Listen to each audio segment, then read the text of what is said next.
Next, we will have a panel session called Building a New Hydro Mining Farm from Design to Operation, Theory and Practice. Please welcome the moderator, Gaio, Sales Manager at BaitMay. Panelists including Feloni Francesca, CFO from Alps Blockchain, Reza, CEO of Mining AI and Data Centers at Phoenix, Jake Palmer, Senior Vice President of Development at Hut 8, and Lauren Lin, Head of Hardware at Luxor Technology Corporation. Welcome.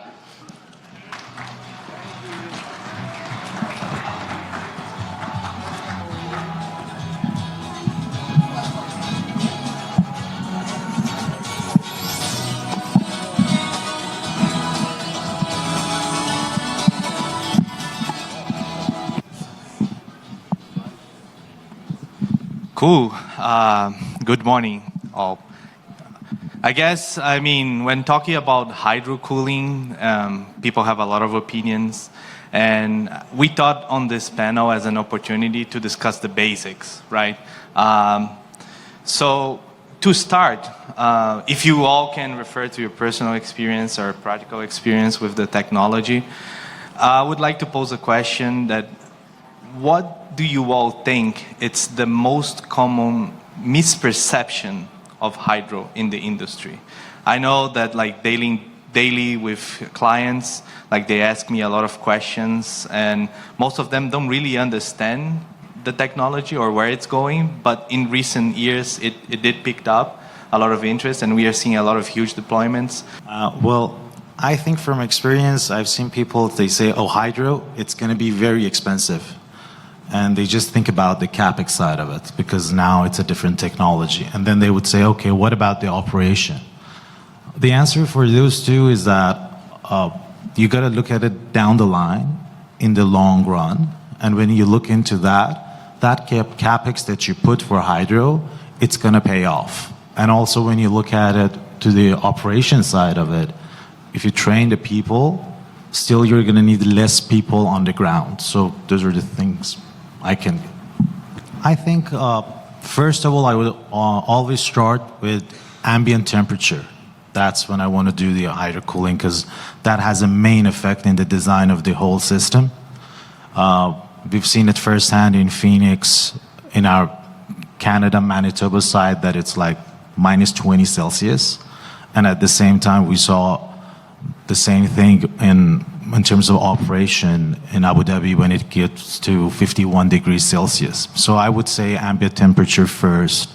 Second, always look for the regulatory and rules. When you operate, especially in North America, you're going to have different counties having different rules. You're going to have different concerns when they hear, oh, so what's going to happen to the water? What's your contingency if there is a leakage? So you just have to make sure you address these two. And I think that's a good start. And then you go ahead and design the system based on those two things so you can address those concerns properly. Which I think like we can shift the discussion on a more practical side. Like we touched several points, but from your experience and if you can add like practical comments, like when you are selecting a site, like what are the key points that you have to watch? Because like, okay, like we all need access to energy, probably access to water, who knows? Then like, what about the local city? Like how would you negotiate with them and like these facts? And I mean, we have hydro deployments across the globe. So if we can like lay out like a basic plan to whoever here is thinking about going hydro, like what should they pay attention to when they're selecting a new site?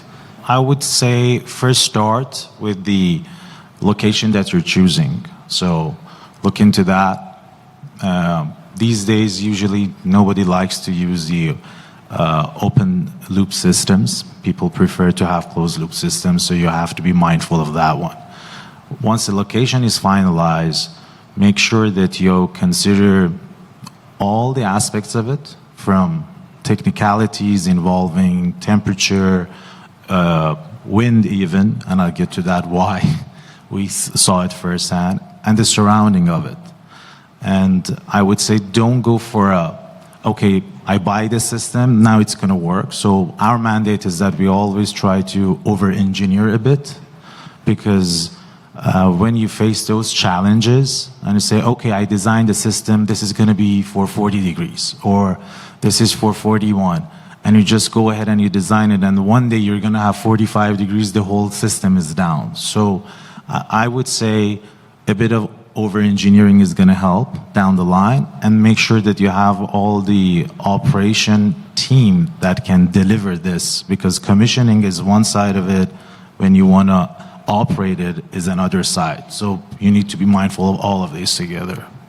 That's great. Just to summarize a little bit what we just said, the first point is hydro can go anywhere. So if you're thinking about the hydro deployment, like, and you are, I don't know, in the mountains, in the desert, I guess not in the ocean, but like maybe there you cannot go, but anywhere like landlocked, it can be done.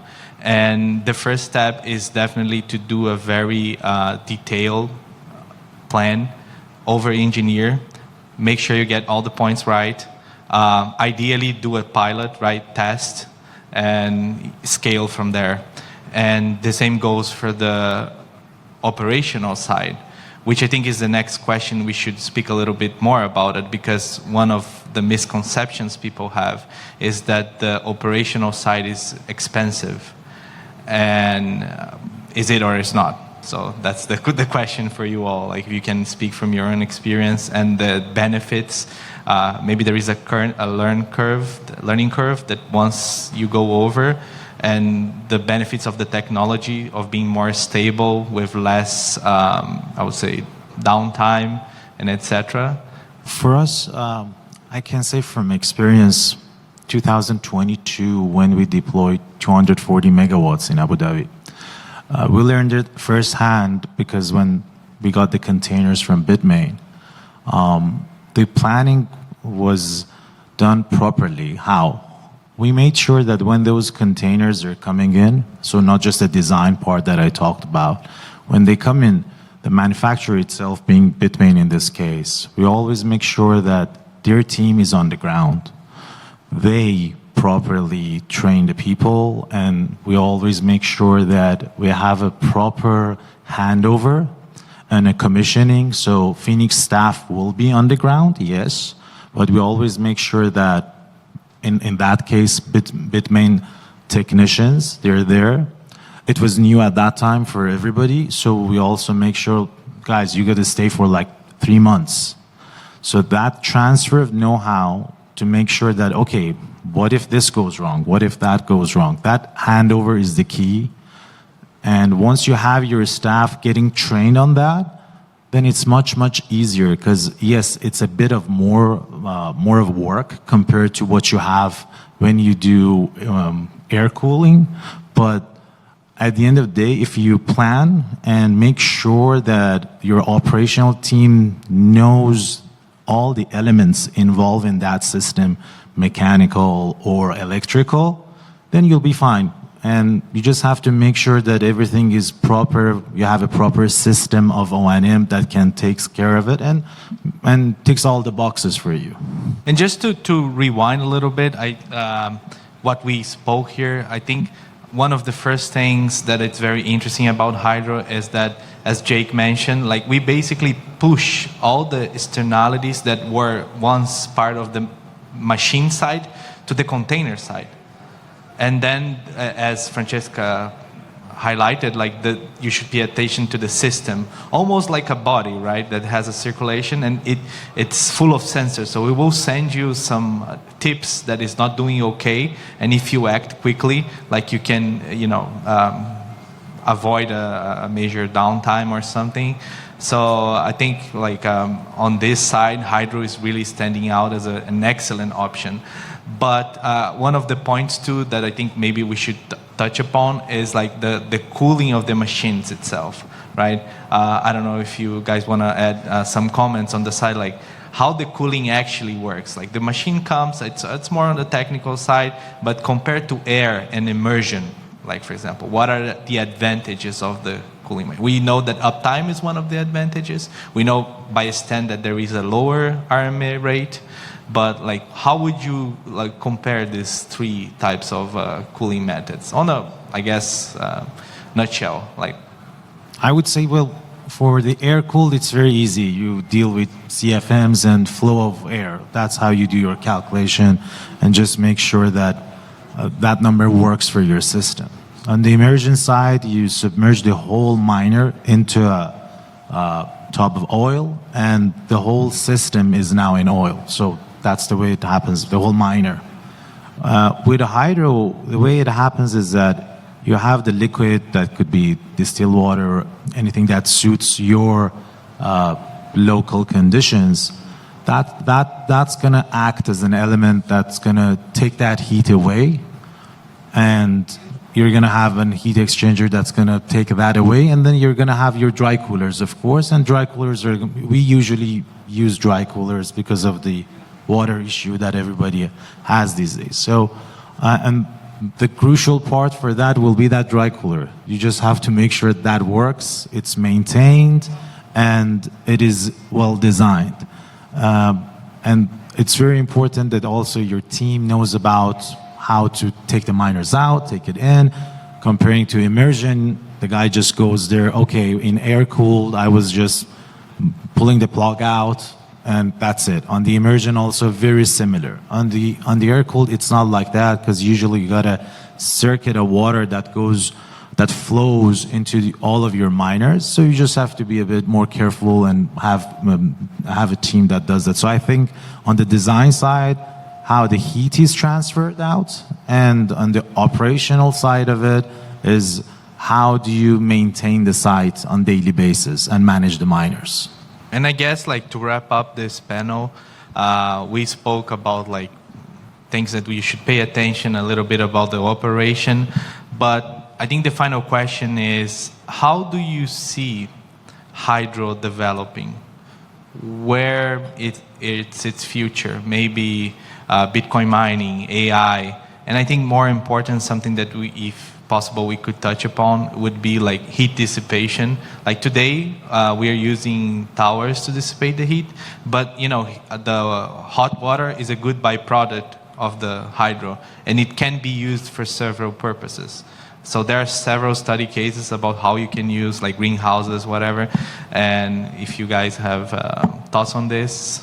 I think in general, the future of mining, based on what's happening with all the miners that are coming out, and we're seeing a significant increase in the efficiency. You want your computer servers to occupy less space.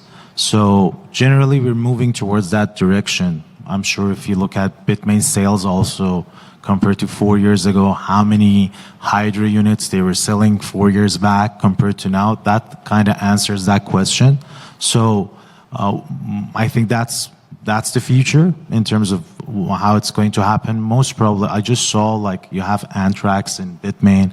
So now you have tailor-made solutions even for those who want to mine, but they want to invest 4, 5, 6, 10 miners. So that's the future side of it from the mining side. And also we can see it on the data center side these days. We used to go and say, okay, if you want to design a rack, it was started all from 5 kilowatt. Now the guys in NVIDIA, they're like, when you design it, make sure it's at least 160 plus or even 200 kilowatt per rack. And all of that, it just happens with the DLC technology, which is very similar. So it's about direct liquid to chip cooling. So the question of how to get this heat out these days being answered by probably this is the best tech available right now. It's scalable and it offers a lot of operational advantages down the line. So just to wrap up for the audience, if you're interested in hydro, we have a hydro mining construction guide at our website. It's free. We have several resources that can support you in this journey. And if you have a project, whether 1 megawatt, 100 megawatt, reach out to us. As Reza pointed out, we are able to support on the deployment side, teach the operation and maintenance, and make sure your project is successful. Thank you all for coming. That's it for today. Thank you. Thank you. Thank you.